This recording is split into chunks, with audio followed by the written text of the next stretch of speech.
Hello students, how are you? I hope you are all doing very well and welcome back to Vista's Learning. I am Nikhil, your social science educator. Today we are back with a very interesting topic. Okay, so before starting our today's session, I want to give you a short glimpse about Vista's Learning. Vista's Learning is an online educational platform where student gets the right for quality education as well as affordable education, and we always strive for that.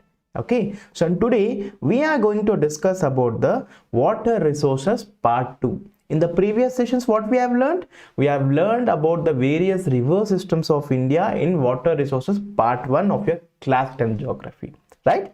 Today we are going to learn about, so now we have seen what are the rivers present, what are the east and west flowing rivers. Now what we're gonna see, about the irrigation, what are the types of irrigation, and what are the various multi-purpose river valley projects. Okay, why these projects are built, what are their main functions and aims. Okay, chalo. So first, what do you mean by irrigation? Okay, we usually heard the name of irrigation minister, right? What do you mean by irrigation? So artificial supply of water for the purpose of agriculture is called irrigation. Simple. See, river will be present somewhere else and the agriculture fields will be present somewhere else, but it's very difficult to transport the water from here to here, right? Okay, if that is a one can of water, one bowl of water, that's okay, we can carry easily, but it requires continuously huge amount of water. Then what we need to do, we need to transport this water to this place. So what we use different methods like pipelines, tanks, reservoirs, canals, everything. So this is nothing but we are artificially supplying the water from the source. Source is what? The rivers and the seas, sorry, rivers only, from there to the agriculture fields. So this is irrigation. So what is the need for irrigation? Agriculture in India depends mainly on monsoon rainfall, right? So if the India is a tropical monsoon climate, we have already studied. So we don't get always rains, and some plants require huge water for perfect growth. So we need a regular supply of water. So because rainfall is seasonal, uncertain and unevenly distributed. Okay, some parts will be receiving continuous rainfall, some parts will be receiving only seasonal rainfall, and some parts of India will be receiving low rainfall or very less rainfall. Okay, for that purpose we need irrigation. Okay, so what are the types of irrigation? How we artificially supply the water from the source to the destination. Okay, so first one is a well irrigation. Do you all know what do you mean by well? Okay, so what we'll do, we'll dig the well. Okay, we'll go under deep into the ground and dig the well, and from there we'll collect the underground water. We'll fix the motors. Initially in the previous days, what there will be a pulley. We used to tie in rope and a bucket to it. We used to pull them, right? You might have seen in the pictures. Now we use electric motors for transporting. Okay, so nearly 60.7% of the total integrated area is from well irrigation. See, 60.7% is, all the fields, all the agriculture, their needs are fulfilled with the well irrigation. So it is possible even in the areas of rainfall, because we are collecting the water from the underground water. So largely practiced in the Ganga plains, including Punjab, Haryana, Uttar Pradesh, Bihar and West Bengal. Okay, mostly the central India we can say, on the north central India. Okay, in South India, well irrigation is practiced where? Tamil Nadu, Andhra Pradesh and Karnataka. Okay, all the three South Indian states. So in these wells also there are two types of wells. What are they? One is the open wells, one is the tube wells. Open wells are nothing but just I have told you, right? There will be a well, they will be dug into the ground. We used to pull the water, we used to pump up the water using the water pumps. And the tube wells are nothing but we used to increase the tube, we insert the tube, and from that we used to take the water out. Clear? So canal irrigation, and this is a widely practiced thing after the well irrigation. So it accounts about 27% of the irrigated area. Okay, that is 70.7% something, and that is 27%, very less. And India as one of the world largest canal systems, very very important point need to be taken care of. Okay, so India has a large canal systems. Okay, various canals have been built. Who will build these canals? Governments. Government is the irrigation department, water resources department. They'll take care of building all these canals, dams, storing the water and supplying the water for the farmers. Next, two types of canals are there. First is the indentation canal and is the perennial canal. What do you mean by indentation canal? So water is directly drawn from the river without building the dam. Okay, so what they'll do, they'll build a canal connecting the river. Okay, they'll cut the land, they allow the river water to flow through that canal, and directly these canal will be split into small parts and it will be distributed to the farmers. So this is induction canals. And second one is a perennial canal. So this is slightly different. What they'll do, they'll construct the dams directly from the river to the dams to store the water. Okay, dams are constructed across the rivers and water is stored in the reservoirs, because there are some rivers when the water level will be very low. So in order to store the water, okay, so if we release the entire water, what will happen? There it will result in flooding. So what they'll do, they store the water and release slowly whenever the requirement is there. Okay, next, canal irrigation is extensive in which places? They are largely practiced in Uttar Pradesh, Punjab, Bihar, Madhya Pradesh, Rajasthan, Haryana, Andhra Pradesh, Gujarat, Tamil Nadu, Orissa, West Bengal and Karnataka. Almost all the states. Okay, almost all the states follow the canal irrigation. Clear? Next, tank irrigation. Very simple thing. Okay, everyone will be having a tank on their terrace. Why the tank? What is the need for the tank? We'll get the water from the reservoir through the pipelines to our homes. We need to water for storage, right? At one time we can't use all the water, right? We need the water to daily for our daily use. So we'll need to store the water. What we'll do, we'll store the water in the tank, and whenever there is a need, we'll open the tap so that we can use the water, and when there is no use, we can just close the tap so that water will be remaining there. So similarly, the principle applies to the agriculture thing also. So tank is a natural or man-made reservoir. Yes, most of the tanks are non-perennial. Only 3% of total irrigated area is under tank irrigation. Very less, guys. Okay, so very less. They install the tanks in the field and they use that water.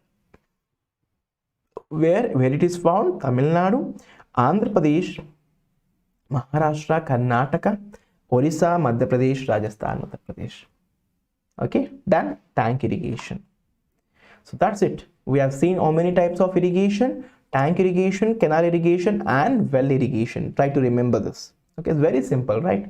And only thing you need to remember in this, the percentages and the types. Next, multi-purpose river valley projects. River valley, you know, multi-purpose, using for various purposes. So what do you mean by that? So these projects of the water can be used for multi-purpose, not only for drinking, not only for agriculture, not only for fishing, for various uses. Let us see what are these uses. Okay, so river valley projects which provide multiple benefits are called multi-purpose river valley projects. Clear? So first one is to provide water for irrigation, just now what we have learned, and to control the floods, to generate the hydroelectricity. Hydro means water. Okay, there will be a turbine under the dams. Okay, these dam water, when they flow from the height, what they'll do, they are transported through the pipe. Through the pipe there will be a turbine. This water, this fast flowing water will make the turbine to rotate. So when the turbine rotates, generator generates the electricity. Okay, this is known as hydroelectric power plant. Prevent soil erosion. Yes. Okay, because when the river flows, it will cause erosion and deposition. When we construct the dam, when we construct the projects, we'll stop the soil movement. Next, to develop inland waterways and fishing, right? We can create inland and fishing waterways so that we can travel through boats, and the fishing also can be done.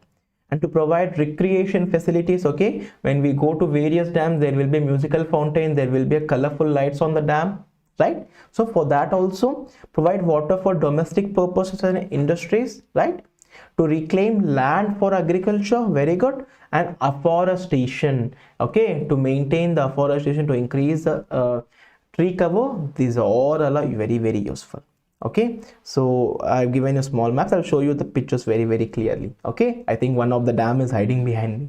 Okay, not an issue. I'll show you it very clearly. Among that, the first one is the Damodar River Valley project. It is the first multi-purpose river valley project of the country. Remember, which is the first river valley project? Damodar Valley project is the first river valley project. Okay, so it has been designed on the lines of Thames Valley Authority, that is known as TSA in USA, and River Damodar was called Sorrow of Bengal because this river will used to cause lots of flooding and cause of human life and cause of property life, everything. When there is heavy floods, it was a devastation. So because of this project, it has controlled a lot. So what are the main aims of the project? Why this project has been built? Control the floods, the first thing. Irrigation and navigation facilities providing. Generation of hydroelectricity. Afforestation and control of soil erosion. Promotion of mining, industrialization, and inland. Okay, these are all the purpose. These are all the activities which can be done with the use of this valley project. Clear? Next. Remember, Damodar River Valley project is also known as Sorrow of Bengal. Next, Bakra Nangal project. Two dams, okay? Two dams built on the same river. So joint venture means all the states combinedly are taking care of these dams. Okay, financially and the operational thing also. Joint venture of Punjab, Haryana and Rajasthan states comprises of two dams, Bakra and Nangal, across the river Satluj. Okay, across the river Satluj is a tributary of Indus River. Okay, so which is in Himachal Pradesh, and 4 powerhouses. Okay, it consists of 4 powerhouses. These powerhouses are used for generation of electricity. Okay, so objectives of the project: flood control, electricity, irrigation facility, generation of hydroelectricity, prevention of soil erosion, and promotion of forestation are the main. So generally all these objectives are same for each and every project. Clear? So Bakra Dam is 226 meters high and it is the highest straight gravity dam. First river valley project Damodar, highest straight gravity dam goes to Bakra Nangal project. Very, very, very important. Clear? The reservoir created by the dam is known as Gobind Sagar Reservoir. Okay, very important. Remember this point. So this is all about Bakra Nangal project, and oh my god, I've given you the answer, guys. Sorry for that. So which is the longest dam in India? Okay, so which is the longest dam in India? Hirakud Dam, which I've shown in the picture, is very, very beautiful, right? It is very, very longest dam. Okay, let us learn about the Hirakud project. The most important multi-purpose project of Odisha state. Project comprises of construction of 3 dams on the river Mahanadi at Hirakud, Trikapra and Naraj. Okay, on these river, Mahanadi river, 3 dams have been built over 3 places: Hirakud, Trikapra, Naraj. And as I 2 hydel power stations, that is nothing but hydroelectricity power generation stations. Okay, and the main objects we have already discussed. The same thing repeats: flood control, irrigation, electricity, and inland waterways, transportation, fishing and afforestation. Simple, same thing. The main aims of the project is same for all the projects. Okay, Tungabhadra project, a very, very important project. It is near to a UNESCO World Heritage Site Hampi, ruled by Sri Krishna Deva Raya. Okay, it is joint venture of Karnataka and Andhra Pradesh. Okay, so main aims of the project are provide irrigation, electricity, idle power, inland fisheries. Okay, flood control, it doesn't care much. So these are the main 3 uses of the Tungabhadra project. Main aims of the Tungabhadra project.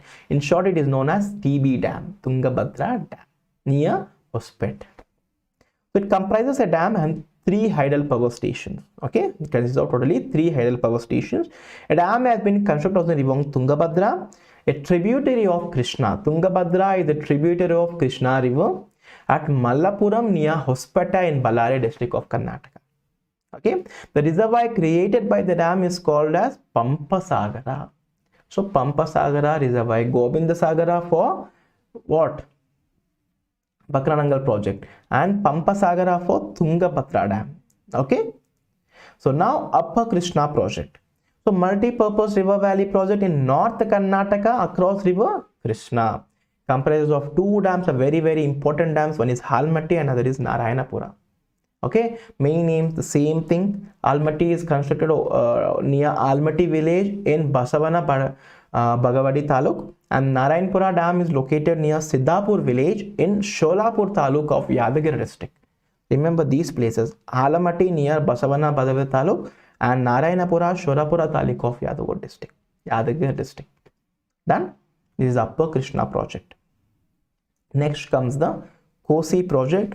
I'll do one thing, as I'm covering up most of the things, I'll adjust myself so that you can see the, yeah. So international project and a joint venture of India and Nepal. The KSEEB project is the project in which two countries are involved, India and Nepal. Dam is built across the rivers Kosi near Hanuman Nagar in Nepal. Objectives are same: irrigation, flood control, electricity generation.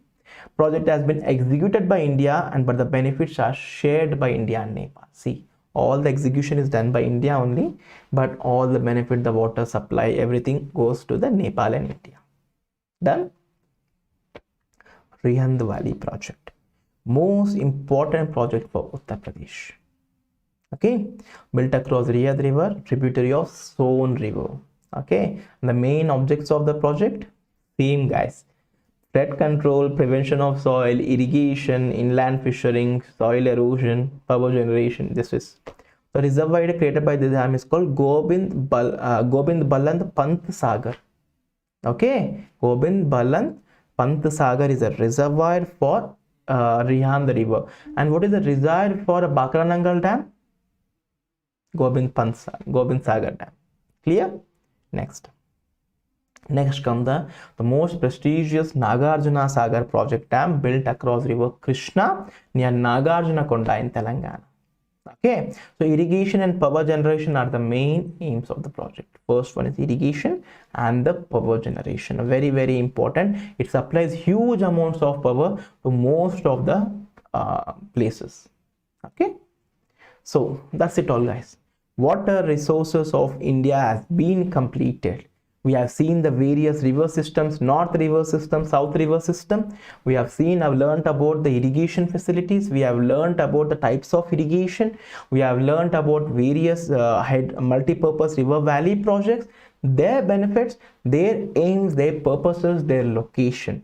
Okay, so this is all about river systems of India. Simple. What we have learnt: what are the rivers present in India, what the rivers they have built the dams for storage, from that what they're going to generate electricity, and what they are used for. That's it. So thanks for watching my video till the end, and if you have liked my video, please press the bell icon.